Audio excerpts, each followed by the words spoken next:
Odenigbo Cultural Club. Ndị odogwu ụmụ Igbo nwere ngabasị ndị bi na Dallas, Texas, America. Odenigbo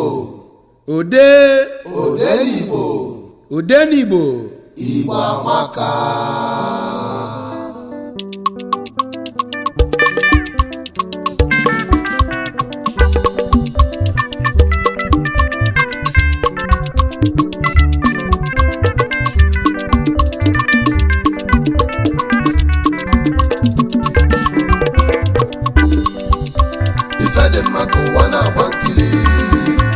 Odenigbo Cultural Club.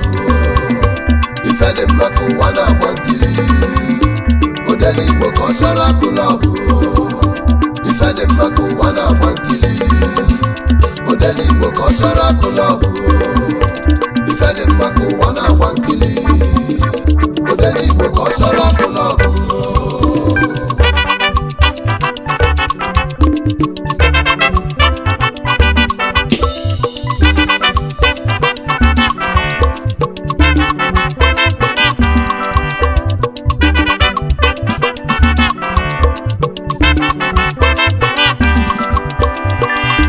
Afụ ndị a na-amalekwe nnenno atụnyekwe n'ọfịa iwe wekwa onye na-amekwe ebulu onye na-amekwe tụnye n'ime ọfịa maka gịnị na-afụgo ndị a na-amalekwe maka ndị a na-ekwu n'onwele ife a na-eme nchọkịta mbulu Odenigbo nchọkịta ngolu moto golu nọ ọga ejiro nchọncha bụ Odenigbo mefiji bụlụ Odenigbo ka anyị ịfụnanya ọ bụlụ n'Igbo Odenigbo menifiji bụlụ Odenigbo ka ịfụnanya afụnanya efe Odenigbo Cultural Club. ọ bụlụ maka ụmụ Igbo ndị si Naịjirịa jebe Amerịka wee chụba ego na feluzienu na Amerịka wee fụ na ụmụ Igbo fesasịla efesasị olue na 2019 fa wee bido Odenigbo Cultural Club. Odenigbo Cultural Club na Dallas, Texas na America. They are preserving Igbo language and our culture. Our culture is our heritage. Odenigbo bụ ndị na-ekili ekili ndị ode. Odenigbo Cultural Club. Odenigbo Cultural Club. Ejiri ugegbe enyi ife agba n'aka onye ụwa na-ekili na ọ dị mkpọntụ Odenigbo Cultural Club. ndị Odenigbo Odenigbo Cultural Club. ọ bụrụ na ịbụ Odenigbo ezie n'ife iji wee bụrụ Odenigbo a na-abụ Odenigbo na nkịtị ndị Odenigbo Cultural Club. ndị a na-ekili ekili Odenigbo Cultural Club. ndị Odenigbo odogwu abụ niile n'ụwa Odenigbo Cultural Club.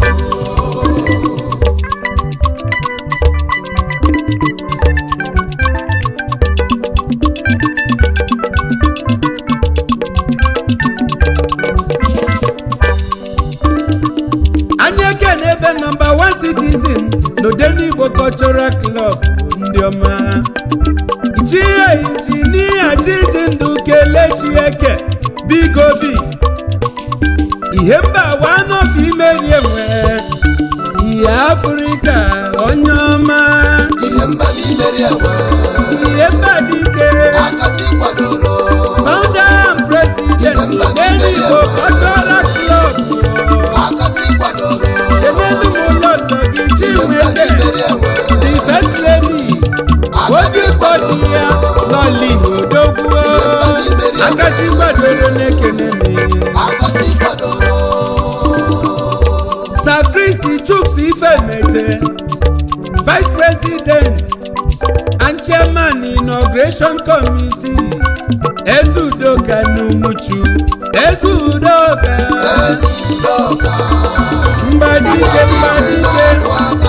Mbadike na-agbata enelu m ụlọ gị lady wela gịnị ka ife mecha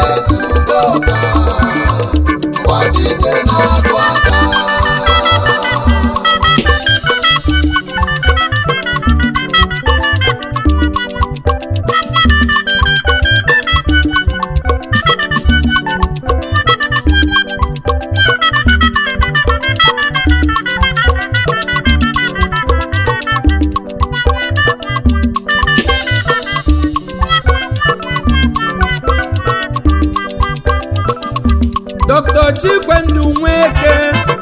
onye nkuzi Odenigbo General Secretary n'Odenigbo Cultural Club Nkanu Kisieje Enelu Moriakụ gị Amaka Nweke akwa nwa lolo onye nkuzi n'Iduso Engineer Chidi Nwamba Financial Secretary n'Odenigbo ezi nwa sowa ya fọ n'Obingwa na Abia Steeti eje Maazị Ekenọnụọha Public Relation Officer Enelu Moriakụ gị Cherish Ọnụọha nwanyị ọma Engineer Chidi Anyalechi Ebu Treasurer Enelu mama nwanyị gị na-enanya lechi nwanyị ọma egwu nnetili ndị Odenigbo Cultural Club n'Amerika ọ bụrụ n'ịbụ Odenigbo benefit bụrụ Odenigbo ka ịfụnanya ndị Odenigbo Cultural Club ejiri ugegbe enyi ife agba n'aka onye ụwa na-ekili na ọ dị ekpontu ndị Odenigbo ọ bụrụ na ịbụ Odenigbo ezie n'ife iji wee bụrụ Odenigbo anabụ Odenigbo na nkịtị ndị Odenigbo ndị a na-ekili Odenigbo Cultural Club ndị Odenigbo odogwu abụ niile n'ụwa Nze Chukwudị Ọnụọra Odenigbo Cultural Director ndị na-ama mma nwanyị gị Rita nke ndị n'ime Ọnụọra Chief Attorney Okechukwu Agazi dike dị ọra mma n'ụmụaka Legal Advisor Enelu m lolo gị Lolo Chinasa Agazi Ada dị ọra mma n'Ozano Kingdom Dr. Stanley Nwokoro Assistant General Secretary mmili na-ezolorodogwu mmili zozo onye obibi ọchasị mmiri ike n'elu m lolo gị na onye Nwokoro abụgo nwanyị ọma nwanyị n'Iduso nwunye mmiri na-ezoro Honorable Chief John Chukwumosuji Omekozuo one of ụmụalụ maka ụmụ iyim na-ime mba anọ Odogwu Chairman Outreach Committee Omekozuo kenelu m lolo gị lolo Ijeọma Osuji mmasị na chi amụrụ n'ụlọ nwunye Omekozuo n'Iduso Omekozuo onye ụmụalụ maka n'ụmụ iyim na-ime mba anọ ka isi eje Omekozuo odogwu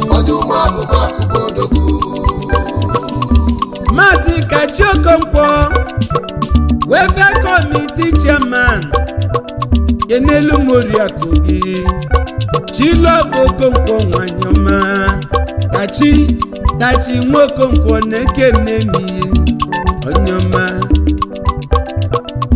Maazị Chijioke Achọnụ ije n'ama Igbo ezi nwa si ama Igbo eje kenelu moriakụ gị chichi ya chọọ ọnụ osodieme nwanyị ọma lọlọ si ije maazị obi ọcha ebe m ezi nwa si obi ọma ngwa onye ọma bịa ebe n'obi yi dị ọcha obi ọma ngwa ka ise jee anyị ekene ebe ndị ode n'Igbo Cultural Club n'Amerika ọ bụrụ na ịbụ ode n'Igbo gosi na anyị Fiji bụrụ ode n'Igbo ka ịfụ ndị ode ode n'Igbo Cultural Club ejiri ugegbe enyi ife agba n'aka onye ụwa na-ekiri na ọ dị mkpọntụ ndị ode n'Igbo ọ bụrụ na ịbụ ode n'Igbo ezie n'ife iji wee bụrụ ode n'Igbo a na-abụ ode n'Igbo na nkịtị ndị ode ndị a na-ekili ekili ode n'Igbo Cultural Club ndị ode n'Igbo odogwu abụ niile n'ụwa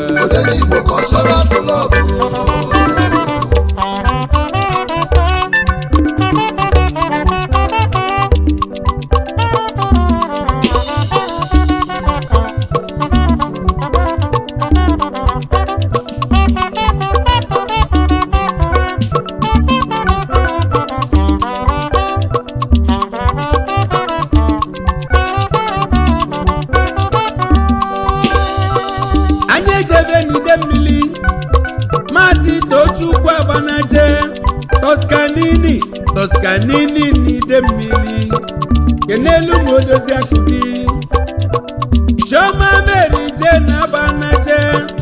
ịdị ka chọọ ọmamma nwunye Toscanini ndị ọma si ide mmiri pụta ụwa Sam Mmaduka odogwu na awụrie ngele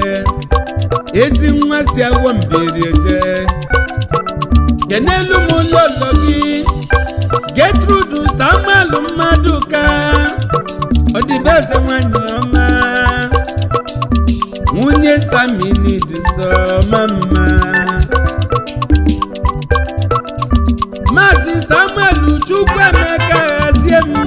ezi nwa si Mbano nwunye ime Mbano n'Iduso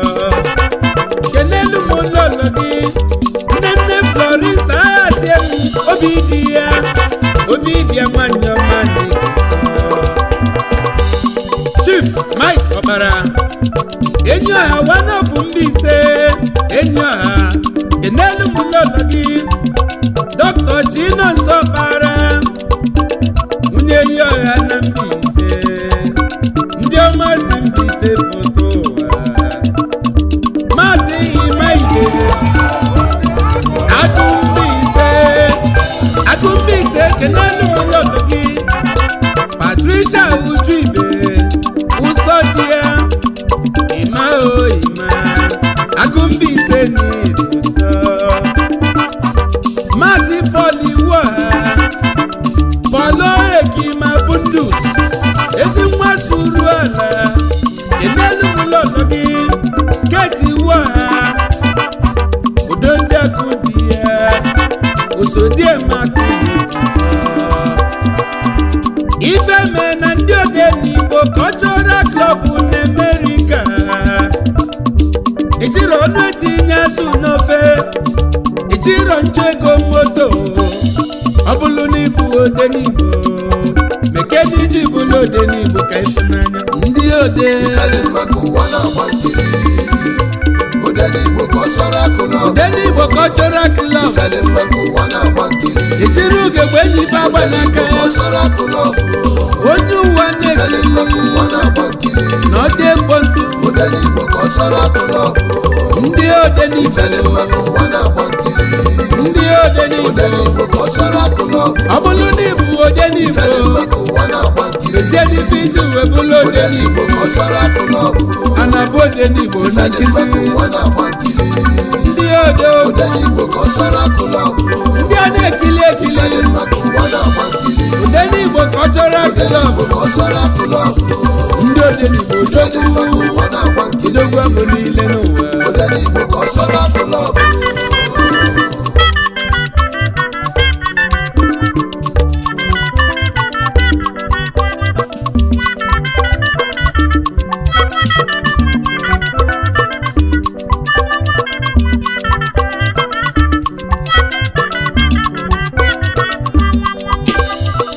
anyị ejebe ahaba na Delta steeti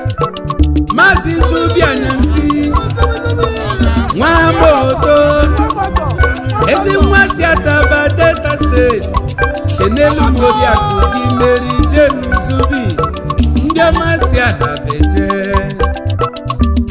Maazị James Okafor Fine Boy Maazị Okechukwu Nwajagu gị na lọlọ gị Ifeoma Nwajagu ọdịuko na mba nwanyị ọma Maazị Akpọ n'ife Somọgụ akụ nwata na Mbaise akụ onye Mbaise n'elu m Oriakụ gị Chisomomọgụ Asamma nwanyị nwunye akụ nwata na Mbaise Maazị Peter Ekpo odogwu dị na mba n'elu m Oriakụ Chioma Peter nwunye odogwu n'Ibuso Dr. Dan Ogonsofo ọzọ nwa Chinemela Ogowa n'Ofoko ezi nwa Zioko n'Orumba North n'elu m ụlọ Onyinye Nsofo onye nwanyị ọma nwunye ọzọ nwa Chinemela Ogo ekele ka na-enye ndị Odenigbo Cultural Club na Dallas Texas ụmụ Igbo ndị aka Chukwu dị n'elu anyị kene Odenigbo ndị ode Ifedi maka ụwa na-agba nkili Odenigbo Cultural Club Odenigbo Cultural Club Ifedi maka ụwa na-agba nkili ejiri ugegbe enyi ife agba n'aka Cultural Club nze Patrick ezigbo Ogbuefi Nwajugo Ogbuefi Nwajugo n'ide mmiri nọ enelu m ụlọ ọlọ gị Martina ezigbo nwunye Ogbuefi Maazị Mike Uwelue ezi nwa si Igbo Lonika na Delta steeti enelu m Oriakụ Sandra Uwelue Sandy nwanyị ọma nwunye Mike Iniso Odenigbo Cultural Club Chipsa Ejike ma alọzie nwa bọsọ Ebube Agụ n'ọha mbele enelu m ụlọ ụlọ gị Chief Nimi alọzie nwa bọsọ nwanyị ime uche dị ya nwunye Ebube ọha mbele Maazị Jonas Nnemekosuobu ọchịagha na-abọ Mbaise enelu m ụlọ ụlọ gị Chinenwe Osuagwu Ugodị Maazị Emeka Nwogu ezi nwa si Mbaise enelu m ụlọ Lebele Nwogu nwunye mmiri Maazị Chibueze Mmaduka Ọgadagidi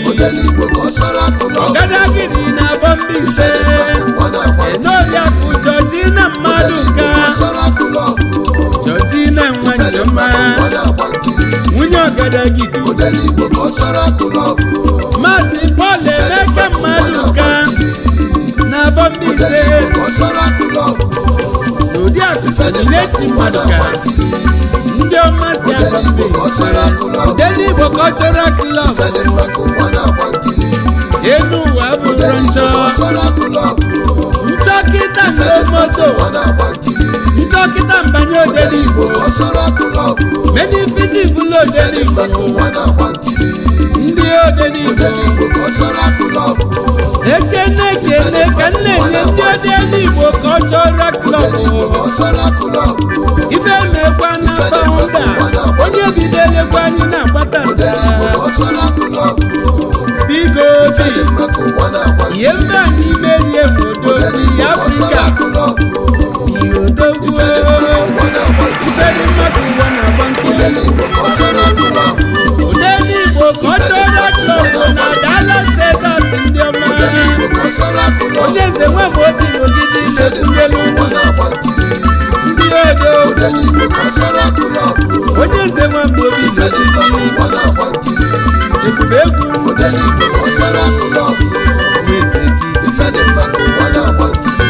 Wezeki